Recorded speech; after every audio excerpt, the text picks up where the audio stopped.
And happy Wednesday. I hope everybody is well. We are back with another episode of Real Talk. And today's episode is going to be something that is very fresh, hot, somewhat scary on people's minds. We're going to talk about this ever shifting market that we get to experience with real estate. With me, I have our two subject matter experts, Eric Stewart, who is the CEO of Eric Stewart Group and has been in business probably for way too long and is still loving it, right? Every day. Every day of it. And our director of sales and operations, Mr. Robert Garcia, who's been in business half as long. Newbie. And his newbie. Compared to Eric, he's definitely a newbie. Who manages our sales and operations. And I'm Eric Stewart. See where I was going with that? I'm not. I made some coffee. I know. I'm Mir Tabrizi, and I'm the director of marketing here with the Eric Stewart Group. And before we do a quick little intro from these guys themselves, and maybe you guys can share a fun fact with us today. So think about that while I give this little quick intro about Real Talk. So Real Talk is brought to you by the Eric Stewart Group to help you navigate today's crazy real estate world. We'll be discussing all things buying, selling, and everything that happens in between. And trust me, there's a lot that happens in between. This show is not just for our consumers or customers. It's also for real estate agents. Our fellow realtors can take some experiences from the show where we talk all things, and that's where the in-between stuff comes in. Today's show, we're going to talk about the shifting market, how timing and pricing can either help or hurt you, and why a recession doesn't necessarily mean there's a housing crisis coming on. So, Mr. Stewart, got a fun fact for us? About yourself, about what you do? I mean, anything. Sure. Fun fact for me, 40 years ago, right now, I was bicycling across the fine state of Wyoming. I started in Santa Cruz, California, and biked to Denver, just outside of Denver, and then back up through Jackson Hole and then across Wyoming on my way all the way across the United States, and I ended up in Bethany Beach, Delaware. So, fun fact: Wow. 1982, right after I graduated high school. So, yeah, That's fun. it is Whole fun. lot of biking, but that's fun. It was. It's some near-death experiences along the way. We learn from those. No cell phones back then, so I started with two buddies, and we got split up in Colorado, and then I went the rest of the way by myself. So Wow. it was crazy. Yeah. Well, at least you guys made it semi halfway. Not fully, but semi. Together. True. Yeah. Mr. Garcia, fun fact. I don't know if you can top that, but you can try. Yeah, I don't know that I can do that. Probably things that I now with the two kids I have, things that I really probably enjoy doing is just lately we've been just taking nice walks with the kids in the evenings. It gets dark late, and it's just enjoying with my 10-year-old and my 2-year-old just turned 2, and just taking a quick walk and then just having fun with them, kicking the ball sometimes. So, hey, just being a parent right now. So that's probably the fun fact for me today. There we go. We're gonna have to work on your fun fact, Robert, but that's okay. We'll work on that later. So, without getting any more into this, I want to bring up one thing that we've all kind of talked about and have discussed, which is timing the market, right? And I've heard Eric say in the 7 years that I've worked here, which I think it was 7 years 6 days ago. So that's fun. That's my fun fact. So, which is timing trumps condition, right? And I think now more than ever, with this shift in the market, that can be something that a lot of people, without the proper guidance, I could see somebody, and we've experienced this as well, where they just start fixing bathrooms and kitchens and all this stuff, thinking they're going to get all of this money back, but then they've missed the market, right? Mm-hmm. So, Eric, can you tell us, and I'm going to, this little picture up here, top right, the Santa Claus looking guy, that's my favorite timing picture that I saw. Okay. One of the topics today is going to be timing the market. Eric, can you walk us through how do you properly time the market? And when you get started, one thing I'll mention is we'll show a graph about timing when you are chatting about this, and maybe you can kind of walk us through this graph as well. Sure. So there are 6 factors that play into how you price any property. And one of those is the timing of the market. Now, I want to differentiate timing the market and the market cycles. Okay. The market has been in a bull cycle here for the last really 5 to 6 years, with slight increases for a few years and some major increases due to the constriction of supply, most especially over the past 2 years. So we're in a strong market, and at any time within any given year, you're able to sell your house right now because the demand is outstripping the supply. But within each year, it's kind of like the winds come in. You think about the El Nino winds, or you think about the cycle of good weather that you get in any town at certain times of the year. The best timing for entering the market happens to be when there's the greatest demand and the least supply. And if you look at this graph on the wave, you'll notice that the number of buyers, the red line, is above the blue line, which is the number of homes on the market, most especially from the middle of February until around the middle of May. And this is consistent with very few exceptions that is the strongest time in any given yearly cycle to sell your property. So we are not actually experiencing what the rest of the graph has been showing us, which is where the number of buyers really drops off and the listings drop off. What we're now experiencing, what we've been experiencing for the last 2 years, is that the buyers do drift lower, but the number of houses on the market does not actually increase that much. This year may be an exception. So we'll see what happens with this year. We still have an incredibly low supply across all markets around the DMV, Maryland, DC, and Virginia. And there's only a few exceptions where there's maybe even a little bit sitting for very long. But that said, if you're a sailor, okay, and you've got a sailboat and you want to catch the wind to get from one side of the bay to the other side, you want to catch that wind when it's easiest to get over, rather than having to tack your way back and forth, and spending a lot of time and a lot of effort, unless that's what you enjoy. As a home seller, you want to actually get your property on the market in that mid-Feb to mid-May timeframe in order to catch the natural demand cycle, that wind behind your sales, to sell more quickly. And Amir, just bringing back to that point about timing trumping condition, if you don't mind me hammering on a second, we just put a home under contract that we put on the market. We attempted to coach our clients to get it up for sale 2 months ago. And the very comparable house to the one that we just went to contract on yesterday, 2 months ago, would have sold in excess of $1,240,000. Okay. And jumping from around $1 million to that price. Right now, we priced and we got over $1,130,000 for the property, which was a significant increase still from last year's price, where the property would have been maybe around $1,030,000, $1,050,000, went up to $1,130,000 and then some a little bit. Big difference though. And the timing, the missing of the timing, even now, the number of buyers looking, we ended up with multiple offers to get an above market contract. The time that they spent to prepare the property in anticipation to get it ready to then put it on the market when the market had already topped 3 or 4 weeks ago in this normal cycle, meant that they ended up walking away with less money than if they had just put it on the market in its as-is condition 4 to 8 weeks ago. So it's really important not to chase the market with condition. Catch the wave in spite of condition, and you'll sell, and you'll get a better price oftentimes than spending a lot of that time on the front end. That's my point.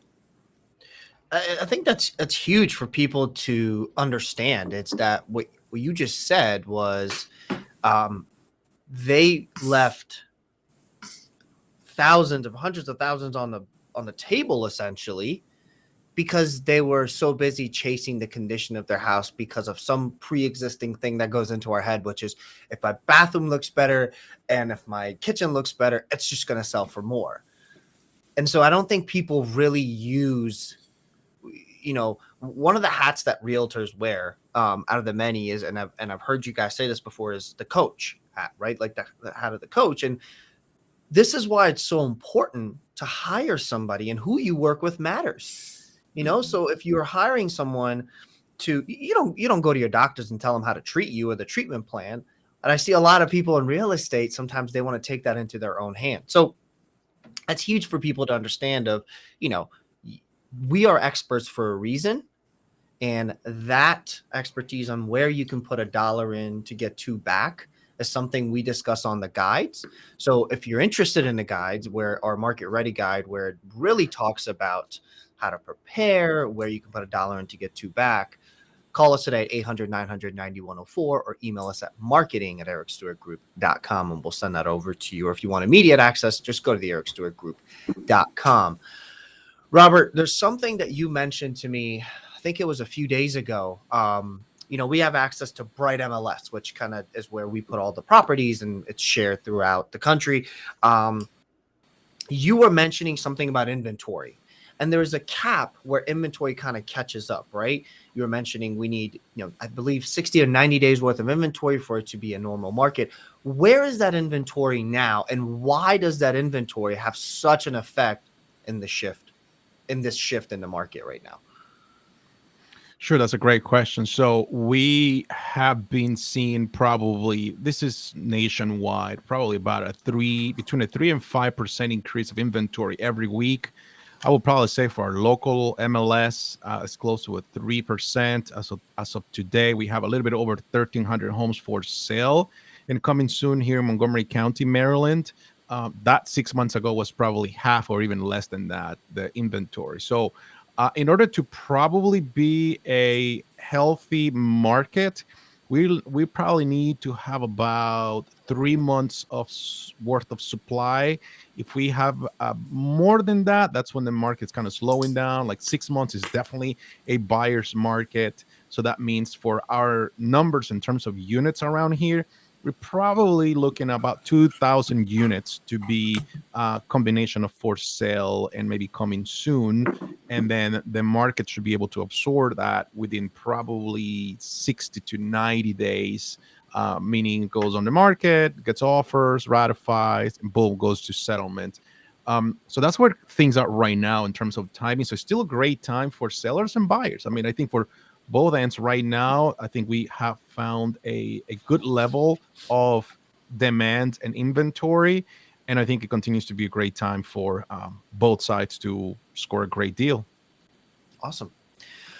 Well, I want to shift a little bit to pricing, right? Because I think, Eric, with what you mentioned with your seller, leaving all that money on the table, we're talking inventory, we're talking catching the wave, right? And timing, trumping conditions, so on and so forth. There's a huge factor in all this, which is pricing.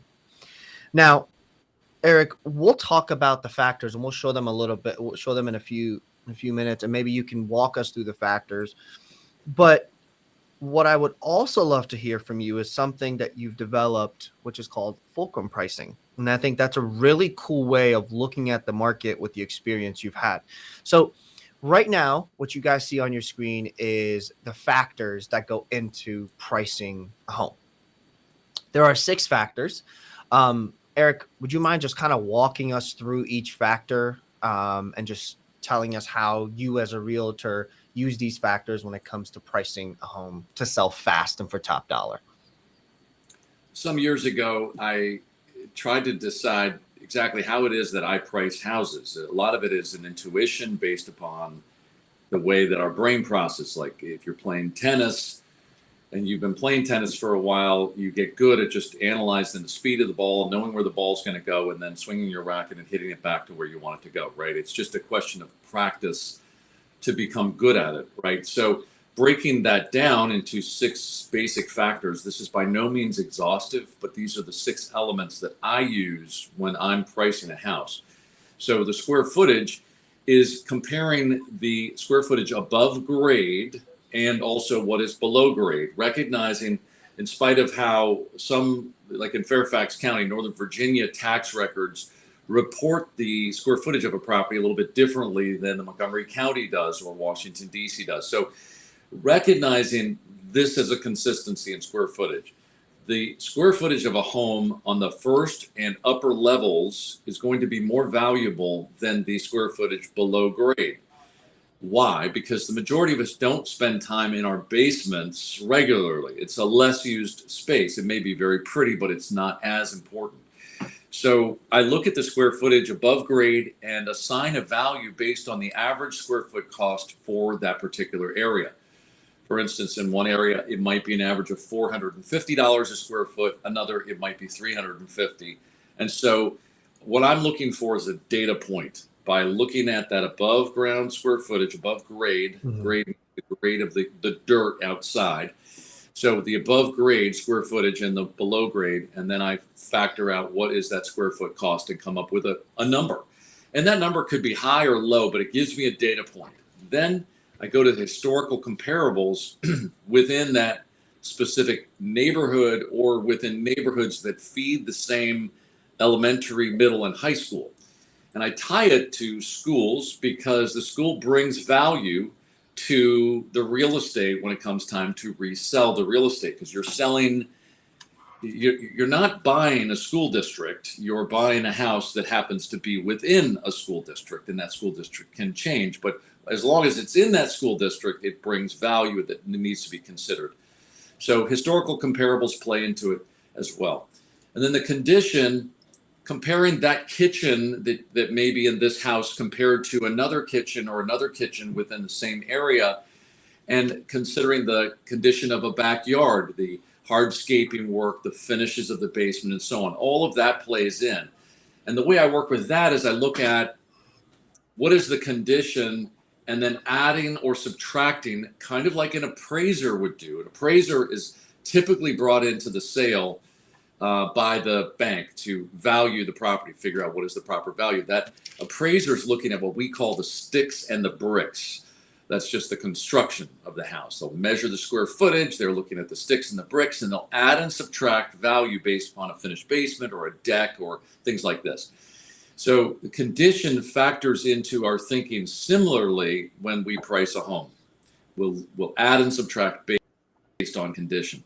And then overall market direction is where we are within this bull market. And I think that means if you look over a 3-year trend line and decide, okay, prices have been climbing here well beyond 3 years, but over the past 3 years, and that has not shifted. Even though a home seller may sell for something less today than they would have 6 to 8 weeks ago because of the frothiness of the market, it's still well above what last year's price would have been today. So it's still in a bull market. We talked about timing and how to consider that. And things can shift the timing very, very quickly, although that's unusual. What we had happen in the pandemic shifted our timing by a full month in the spring market of 2020. And then we had another rise in values in the fall of 20, a rise in the spring of 21, and a further rise in 21. And then we've had this last rise this year. But the big elephant in the room on that is the cost of money has gone up dramatically. And what's the impact on that, which we'll talk about. And then lastly, replacement cost is, it costs a lot more right now to get anything done with your house. If you wanted to build a wall, or you wanted to put a deck in, or redo your kitchen, or even just get appliances, all of these things are costing more. So when I look at a property, I also think about it's got good condition, and compared to what was last year's price, I also want to consider what it would cost today to do that. And that might factor into pushing our price higher or lower accordingly. So I hope that helps. Yeah. I mean, that's those factors and the breakdown of what we heard again is that coaching hat that we wear as realtors to make sure that you are pricing where the market is to sell fast and for top dollar. Like that's been our thing for a very, very long time. We've built a webinar around it. I mean, we've done it to the point where everyone on the team knows, okay, this is how you want to price. We take all of these factors into consideration. Just like we talked about, timing does trump conditions, so maybe that plays into it. So these are things that we've built out throughout the experience that Eric, Robert, and all of our other agents have. Robert, we're in a shifting market, right? Like there's no doubt about it. The market's shifting. And we see it with recent layoffs, the tightening of the job market, the cost that Eric was talking about with, putting up a wall where might have cost you $1 yesterday, now costs you $2. We just talked about all of these 6 factors. I mentioned there's some flexibility. What are the factors, right? If you had to pick 2 or 3 factors right now in this market, I'm the seller, you and I are meeting. What are 2 or 3 factors that a seller needs to focus on right now in this shifting market? So in terms of a strategy to prepare the house? Yeah, in terms of strategy to sell fast and for top dollar. Okay. I need to get out of my house. I want to put it on. I want to maximize on as much money as possible. But we're in a shifting market. What would your guidance be to me as a seller? So if we look at things that are trending, and this is what I call the problem of HGTV, right? People are now used to the HGTV style of prepping homes, right? The brothers, the dynamic duo, and all these, and they are now showing the homes like that. So when a buyer actually goes out and start looking at homes, they see these houses that are not been updated for years, and then immediately first thing comes to their head is, how much would it cost me to make it look like an HGTV property, right? So I will say that right now, what a seller should be thinking of is in refreshing a house, facelifting, I call it, right? Do a facelift to the property, so that way a buyer, you minimize the objections of a buyer. I'll give you an example. I recently took a listing, and we were talking about different ways that we can approach the market. This has been a rental property for probably about the last 8 to 9 years, and the house is in really bad shape. I mean, it needs a lot of work. So seller comes to me and says, so what would it be the strategy if I sell it the way it is? I just clean it and do nothing. And I said, well, the strategy for that one, you probably are looking at about price point in that area. It's probably average with no improvements. It's probably $500,000 to $5.25. With improvements, you can get up to $650 based on comps, right? And the many things. So I said, based on that, you're probably looking in the low 500s. But if we spend some money there, I think you can now push it into the 600s. So after a lot of research and doing all that, they decided to spend the money on the property. They're probably going to put about $49,000 worth of work to spruce up the property. But this is to remove the objection from a buyer to says, how much is it going to cost me to do it? So improving, refreshing, facelifting, however you want to call it, it's probably will be the number one thing right now that you can do to attract more buyers. In addition to what Eric said, it's the proper pricing.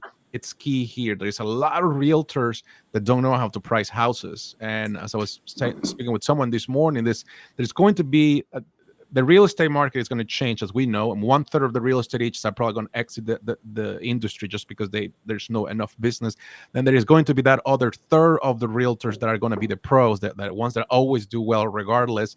And there is that middle segment of the realtors that they don't know where they're going. So they're going to start offering you a lot of incentives just to keep you on the hook so that you can work with them, but they don't know how to price houses. So you'll see a lot of expires coming soon. So the strategy, how you position your property, the preparation of the house, and the timing are going to be very important things that sellers need to take in consideration. That's why they need to hire a pro that has been in these type of markets before, so they can get the proper coaching. And maybe the best strategy, if you don't need to sell right now in this fall market, you can wait until next spring. Maybe that's his best strategy for them right now, and then you have to craft something for them. Yeah. Eric, are you seeing the same thing in the DC and Virginia market? kind of like what Robert's talking about with the facelift and so on and so forth, as well? Definitely. Properties that we're seeing in DC and Virginia, same thing. We're the coaching of our client is that balance, as Robert said. It's a balance of what do you put in to get the value back. If you're going to take the time, like at this point, we're in a different market already. Mm-hmm. Things have shifted enough that we've put some houses on the market right at the very end of the strength in Maryland, DC, and Virginia, right at the very end of the great strength of the spring market climate. And we've had to make some adjustments in order to get those properties sold, price ourselves accordingly. And actually taking this listing that I mentioned to you earlier, which went on the market, we priced it at what I felt was a good fulcrum number, which is taking us back to that point you were trying to make, which is pricing something at a round number, which is how buyers look for real estate. Think about it this way. If you're a buyer, you're going on the computer and you're deciding, I want to look for a house that's in McLean, Virginia, or Great Falls, or Southeast DC near the waterfront, or up in Bethesda, or wherever it might be, Ocean City. Point is that wherever you're looking for a house, you're going to type in the bedrooms, the bathrooms, and a price range. That range is never up to a $999,000. It's always 800 to a million, or 400 to 600,000. It's a round search.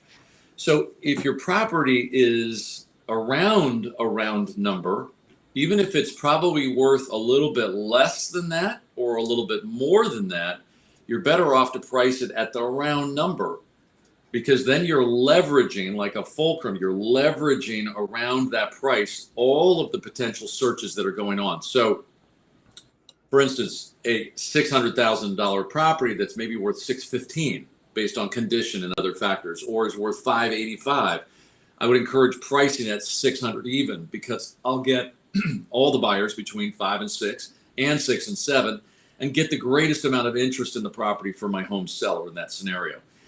Maryland, DC, or Virginia is the same way.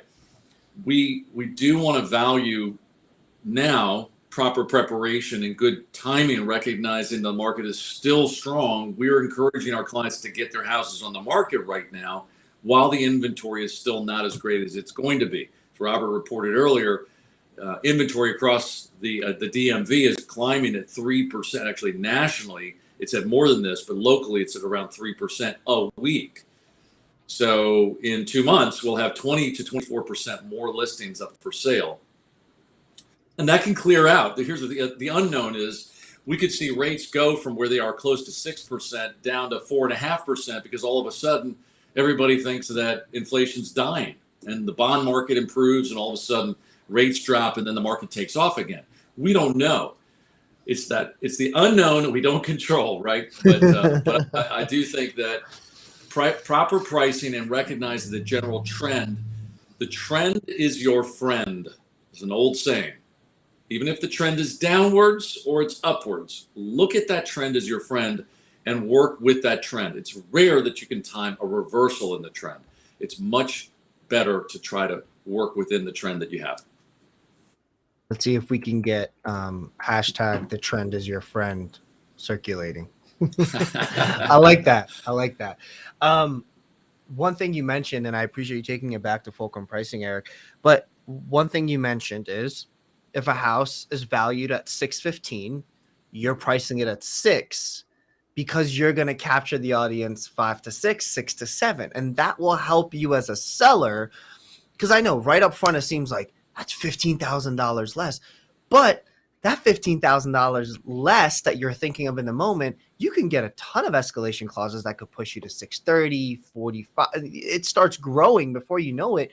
You're getting 20, 30, in a previous market, sometimes even $100,000 over asking what we've experienced. So there's a reason why, as realtors, we do what we do, is because we take all of these factors, the historical data, what's happening, what's coming up, so on and so forth, and then building the pricing around it. Before I move on to the we talked about the sizzle on the steak with the timing and all that fun stuff, but we're gonna address the big elephant in the room, which is the shifting of the market and the dangerous game that we could see buyers or sellers even start to play, which is the waiting game. And a lot of people will probably say, well, I'll just wait for the market to crash, or I'll wait for it to do X, Y, and Z.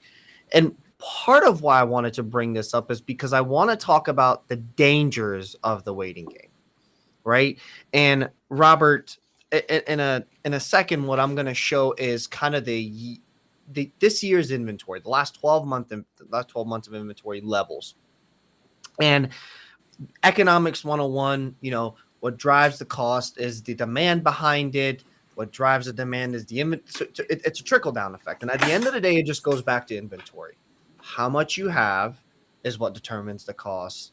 And then, is or through the demand, and then it goes from there. So, Robert, what I would love to hear from you is why the waiting game is so dangerous. And what I'll put up right now is the year-over-year inventory levels. This goes back to May of last year and then April of this year as well. Not necessarily that you have to run off this graph, but this is something I wanted to put on there. But can you just explain to us, why is it so dangerous for us to wait on the market to crash or whatever we think it's going to do?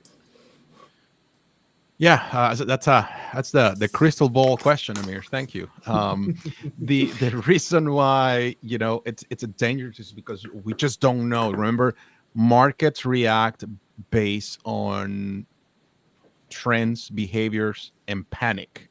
And all of a sudden, the market can be panicking like it did a couple weeks ago, and the stock market was just crashing, and then it came back in. So we keep hearing recession. We keep hearing shifting. We keep hearing market crash, a bubble. I don't think there is quite a bubble, honestly, based on what as it was in 08, 07. But I think it's going to be a shift in the reset. I think the market needs to be has to reset. But as Eric said, maybe in the next reports will come that the inflation is starting to come down. So other things probably will have to make adjustments to that. So the only thing here as a buyer is, if you're really looking for the market to crash, and that's what the point where you're going to act and buy something, think about the other way. It's, what if the market doesn't crash, and what if and things keep going up in price? So what I think it happens is you're completely priced out of the market if you want to do that game. So always look at different options, and at the end of the day, it's a long-term investment, right? So if you are going to be flipping houses, is a whole different thing for you to take in consideration the timing of the market. But if you are not, this is your primary residence, or maybe this is your in the middle residence before your dream home. It's just a matter of timing. The other thing is, just be careful the type of product you're offered out there in order to buy a house. If it's an ARM, be informed what it is, if it's the right thing for you or not, depending on the time of how many years you're going to be living in the property. But I'll leave you with this. I was talking to someone yesterday. I'll leave you this quote that it's from Warren Buffett. I think it's one of Eric's favorite, gurus out in the industry. But he says something. This quote says, "Be fearful when others are greedy. Be greedy when others are fearful." So be mindful, right? There's always going to be an opportunity, regardless of the type of market. But the timing, it's something that have to be taken with. It's a very delicate. I wouldn't just suggest that to do that. That's a nice quote. I like that. Yeah, that's a good one. Eric, can you, so Robert just mentioned something, an ARM, an adjustable rate mortgage, with the inventory, and this is what I'm showing now is kind of a broader, set of inventory. It goes back to 2014. We see the inventory as high as it was, and then we see this scary red towards the back end of that ending of 2019 to beginning of 2020, and then that huge drop in inventory around the first quarter, and then it kind of is leveling itself out where we are now. Two things. Can you just give us a quick debrief on what is an adjustable rate mortgage on an ARM? And then I would love for you to take a second to kind of give us the insight as a realtor. When you look at this graph, right, and you're looking ahead in the future and thinking to yourself, okay, how do I prepare my team as the CEO? How do I prepare my team best how would you interpret it? So if you can just give us a quick debrief on ARMs and then go into this graph, that would be much appreciated. And then we can kind of round it out with my favorite, which is the difference between 2008 and 2020. All right. 2022. All right. Well, risk and reward. This is the question behind an adjustable rate mortgage, which is what we mean by an ARM. And we're very familiar with 30-year fixed interest rates, which is what everybody's been getting because rates were so low and there was no risk. You know what your mortgage payment is going to be from the beginning until the 30th year, with the exception that probably taxes on your property will rise as property value rises, right? And the cost of the insurance that you're paying in case of a fire or theft or otherwise will also probably rise. But if you had a $4,000 monthly payment last year at the beginning of your 30 years, you'll probably have a $4,000 payment for the next 5 to 7 years, but it might increase over 30 years to $5,000 because taxes and insurance will go up. But the cost of the money would have been fixed, let's say at 3% last year. Now we're looking at a fixed rate of approximately 6% for what we call a conforming loan, which is a loan up to around $700,000 to $800,000, depending on what area you're in. And then over that, jumbo money that's like a borrowed amount of $1 million or greater than that, is actually currently in the 4.5% to 5% range, depending upon which bank you go to. Anyway, you can lock those in and never have any risk. If you're borrowing $500,000 at 6% for 30 years, you may want to consider taking a little bit more risk into the market, which is maybe borrow that $500,000 for 5 years or 7 years at a fixed rate of 4.5%, with the idea that rates are probably going to come down at some point. But if they don't, you take the risk, and this is the risk reward.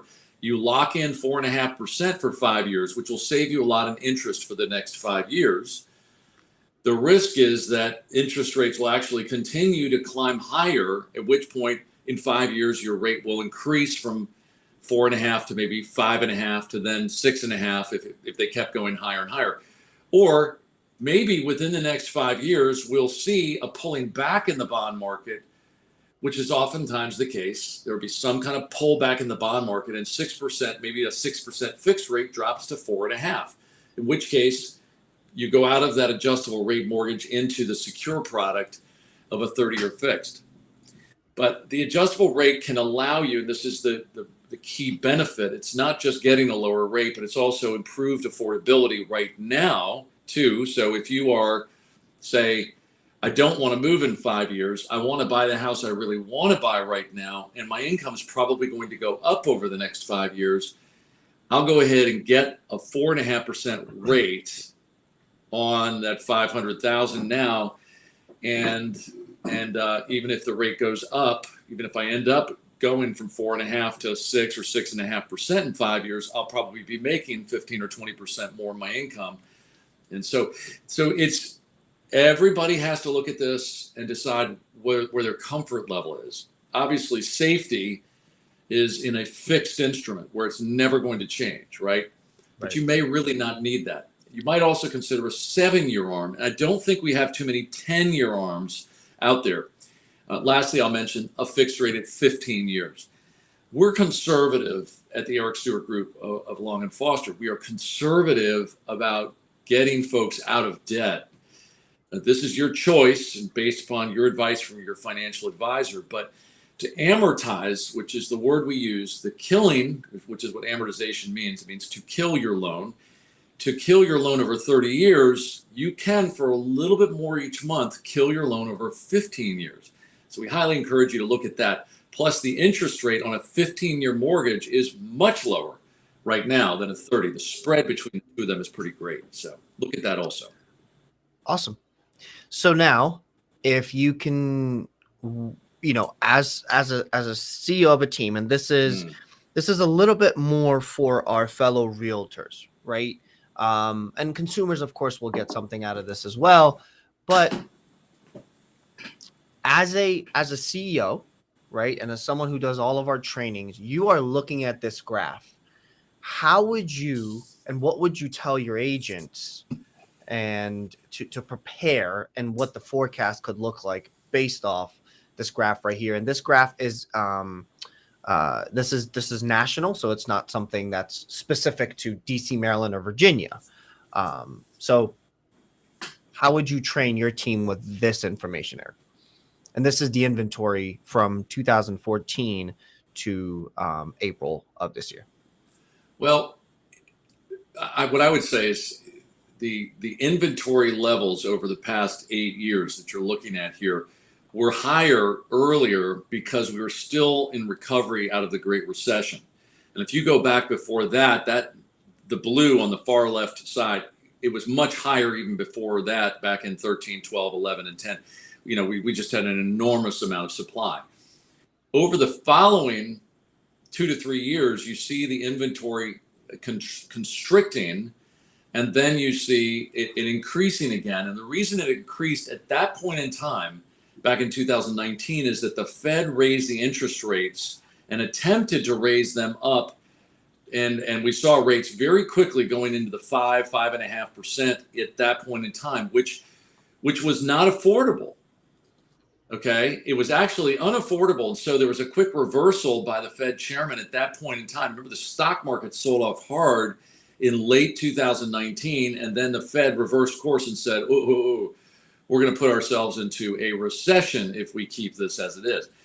Immediate flip in inventory and constriction of supply, that's the deep red gouge to the right-hand side, happened because rates went from 5.25%, 5.5% to 3.5% very quickly, making it super affordable again, and we were off to the races. Investors buying, builders building, people, you know, were just trying to get a hold of things. And then, and in the middle of that, we saw what? A pandemic, which shut down in numbers of prospective sellers that we had at that time. A lot of our older adults who were moving to retirement communities, or who were you know, downsizing from one thing to another, just decided, hey, I'm going to sit tight right now. My health is the most important thing.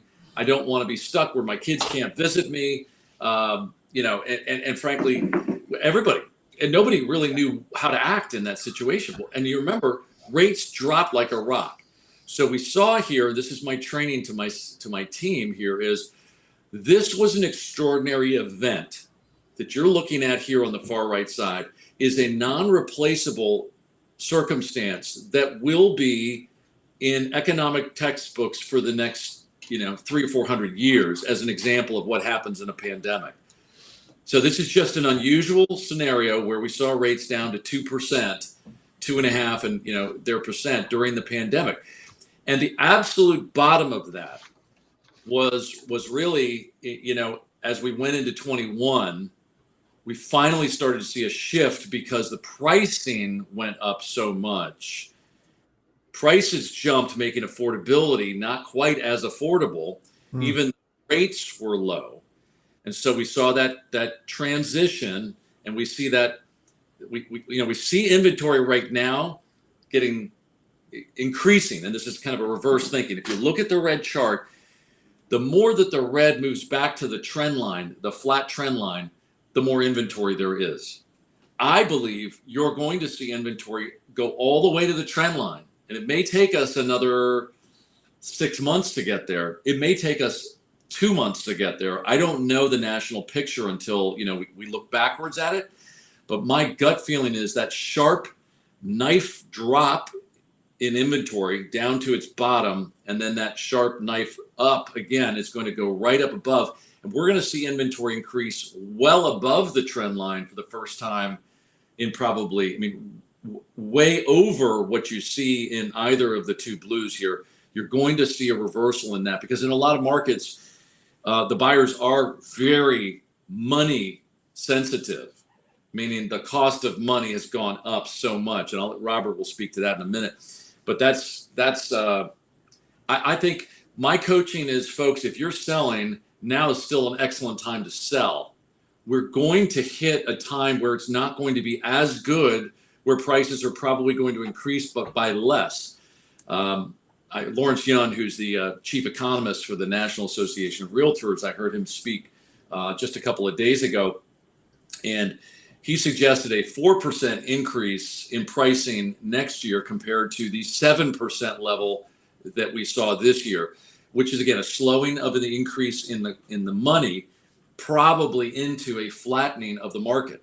No great crash ahead, I don't think, because there's still not enough homes for the buyers that want to buy. But prices are not going to increase by as much. There's going to be a flattening. There's going to be more inventory. Buyers are going to have more to pick from. But it's going to take us, I really think it's going to take us a full another year to year and a half before we get there. And closing thought on this is, if you're a buyer and you're looking to buy, look now, buy now through the end of this year, because you're going to have a better opportunity. You still may have to compete pretty hard right now. Like, we got 7 offers on one of our properties yesterday and sold in excess by 3% over list price. So, there's still demand, but this is going to be a good season for you to take advantage of potentially some fear on the sellers' parts who don't know, and agents who haven't seen a market where there's quite so much pushback, and a lot of dynamics in that to consider. Awesome. Well, Mr. Garcia, what we'll see next is why a housing crisis or why a recession doesn't necessarily mean a housing crisis, right? And you mentioned that, it might be, a soft landing. We don't know where it's going. And that's kind of the great question that we wish we had. But what I'm going to show on the screen in a little bit is the home price changes during the last 6 recessions. And what I want to hear from you guys, and Robert, if you can take the lead on this, is as 2 agents that experienced the '08 crash, right? That's the one that's fresh in our minds. That's the one that I saw my parents go through. Eric, fortunately and unfortunately, we'll play it that way, you've experienced more than just the '08 one. So if you guys can take some time, and as 2 agents that have experienced the '08 crash, to tell us why this one is different. Not that I'm saying we have a crash, not that the market has crashed, but we are so fearful of what could happen that I think all of our minds immediately go to, there's a housing crisis coming. What are we going to do? And we see these changes in the market, such as the job market with JP Morgan Chase letting 9% or 10% of their people go. We have Tesla, we had Redfin, we had Rocket Mortgage, and we've had all these companies that are letting 9 to 10% of their workforce, they're laying them off, which could be that, something's coming, or they're just, they have now the stimulant that they got with borrowing money was so cheap. They were not knocking out these mortgages so much, the finance, the car industry, so on and so forth. Give us some ease of why a recession doesn't equal a housing crisis.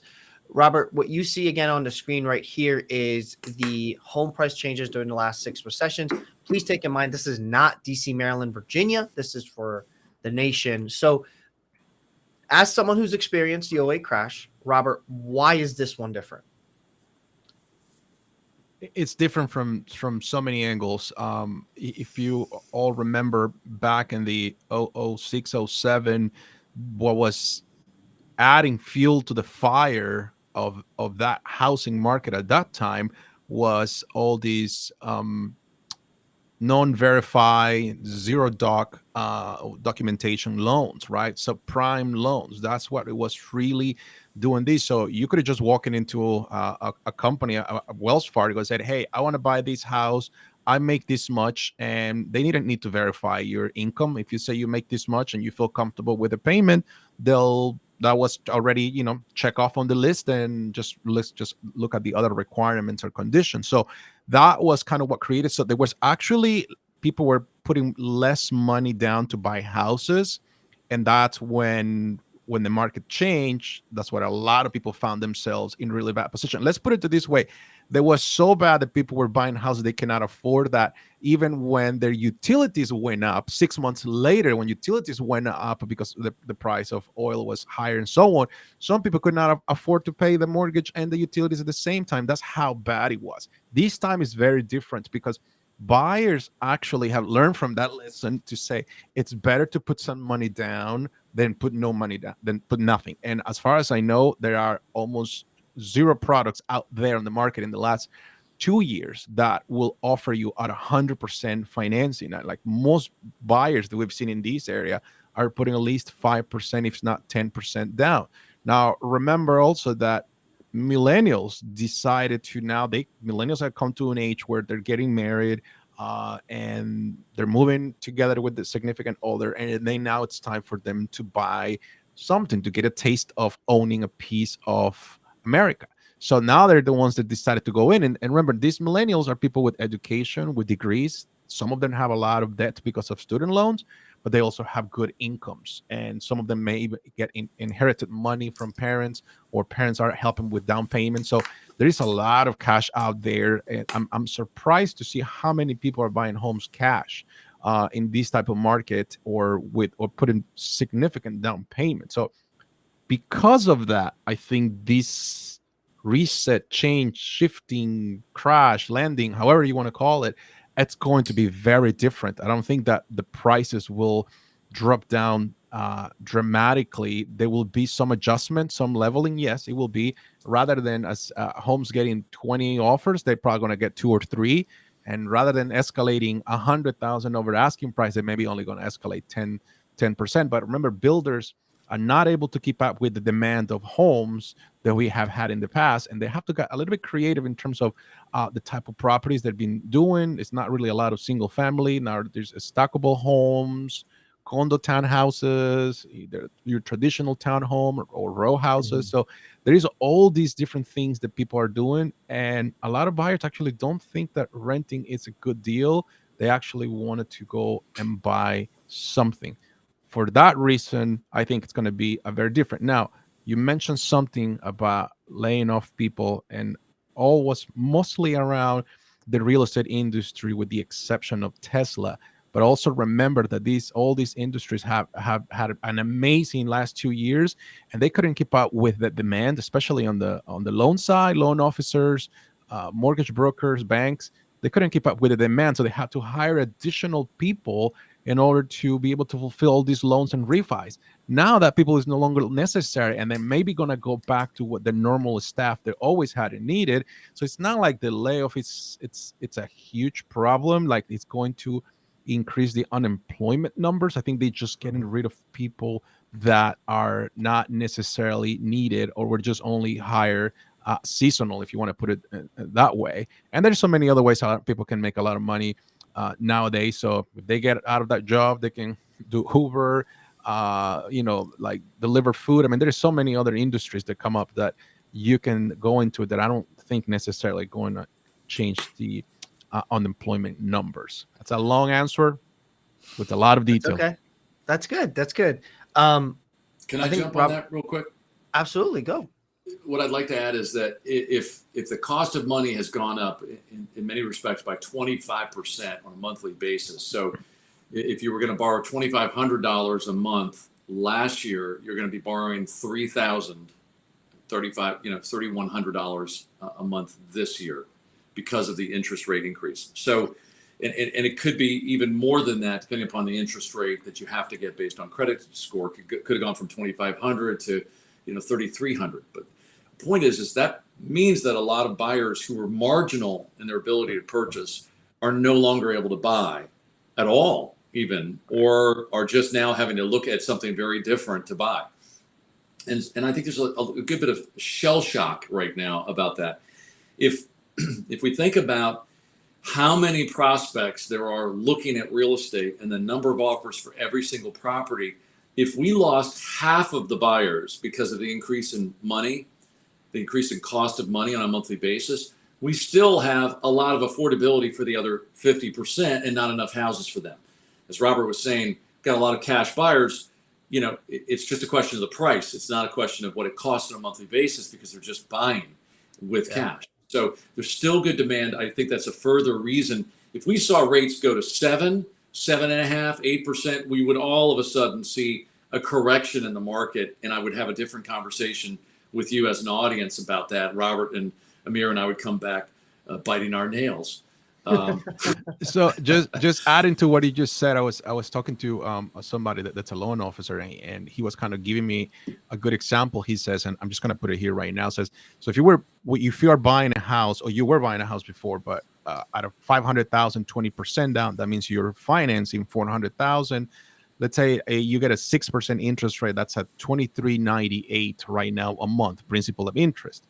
Now he says, let's assume that everybody is correct and we have a correction, and now interest rates jump to 8% from 6%, but now we have a correction on the market, let's say of 10%. So now the same house, 500, it's now worth 450. You put the same 20% down, that gets you to a 360,000 loan. But look at this, the monthly payment jumped from 23.98 before to 26.42. So that's a 244 jump on a monthly payment. That's where timing the market, it's very, very, you got to be careful with that, because it doesn't mean that an adjustment necessarily will be a correction on the price. It will be a better deal. But as Eric said, if interest rate in the 8s or 9s, that will be a whole different conversation. Yeah, the corpus of the debt going from on a $500,000 purchase, let's say it drops to 450, you're putting 20% down. You're only borrowing 360 instead of 400. So you're borrowing less, you have less to pay off, but the cost is higher. You can play I call it the game, but essentially you're playing and risking a hope for a variety of factors to happen that you don't really control. We make decisions in life based on fear or based on faith, right? And you have to start with faith in the decision that you're going to make, that you can actually accomplish something.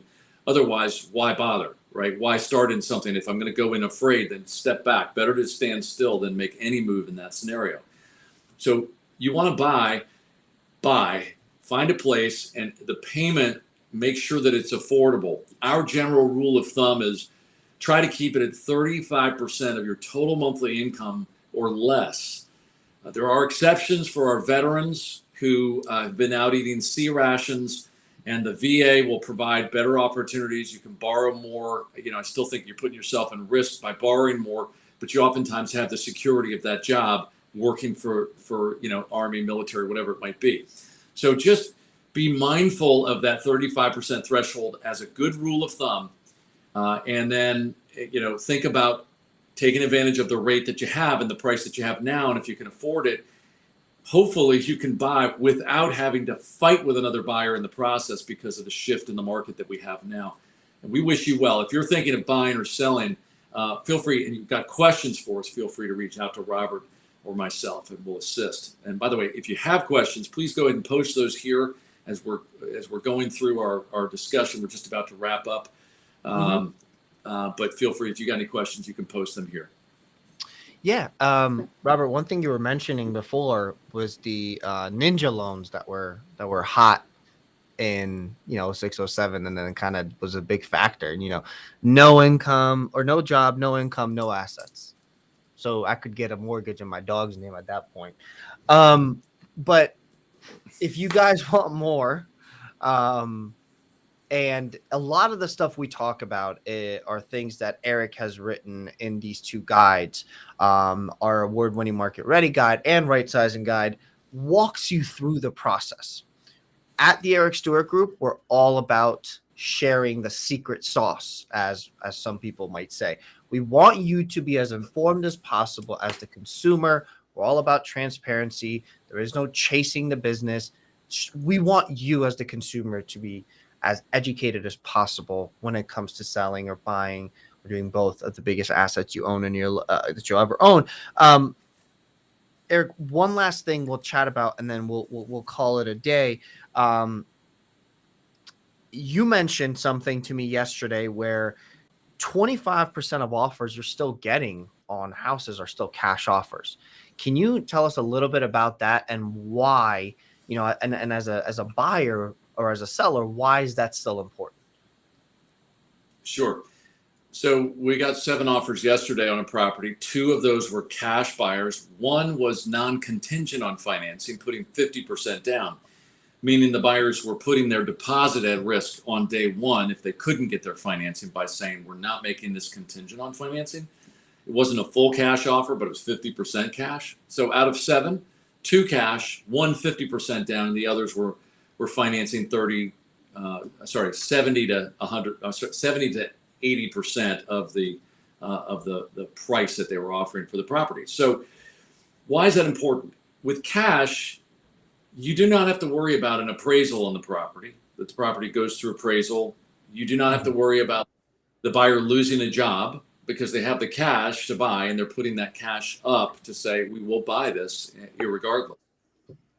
You essentially have your home go to a pending status and don't have to worry about the financing at all.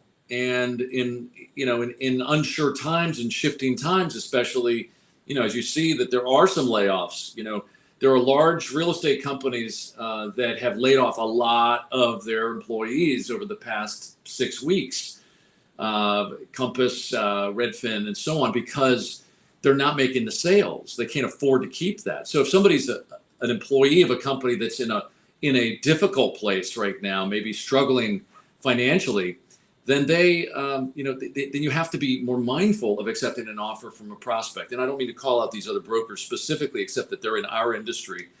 It's other industries as well. Okay, we are really at a point where we have to be mindful as home sellers to take the sure thing. And this is ultimately what my client did yesterday. We had an offer, 2-3 offers for more than the cash offer that we took, because the cash offer also had no home inspection, no radon inspection. It had no contingencies with the exception of a review of the homeowners association documents, which are the rules for what you can and cannot do in that neighborhood. That's a package that the buyers get a chance to read for 5 days. That's it. Otherwise, it's done. It goes from available to pending with no under contract status. It is basically going to settlement without any interruptions. So very important. There's an old saying in real estate when I first got in the business in 1987, cash is king. And the king especially speaks with authority. Other offers don't bring that same kind of authority. Cash is king. No matter what is happening, cash is always king. Awesome, gentlemen. Well, thank you for joining me again. It's always a pleasure to speak with both of you and get a better insight of what's going on in the market. I thank you guys for joining us and listening to us chat about this fun shifting market. Again, if you guys want access to the guides, feel free to give us a call at 800-900-9104. Visit ericstewartgroup.com.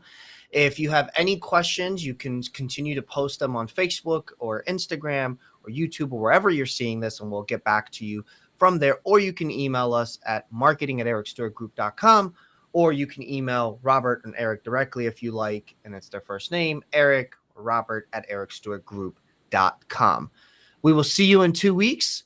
And in 2 weeks, we're going to give you a quick little update on what's going on in the market. And hopefully we'll be able to come back and tell you that everything is all dandy and well, and we can give you all the secrets to real estate. But in the meantime, we wish you guys a great, great rest of your week. We look forward to hearing from you. And without further ado, gentlemen, thank you again. We'll see you guys in 2 weeks. Thanks, Amir. See you. Robert. Thanks.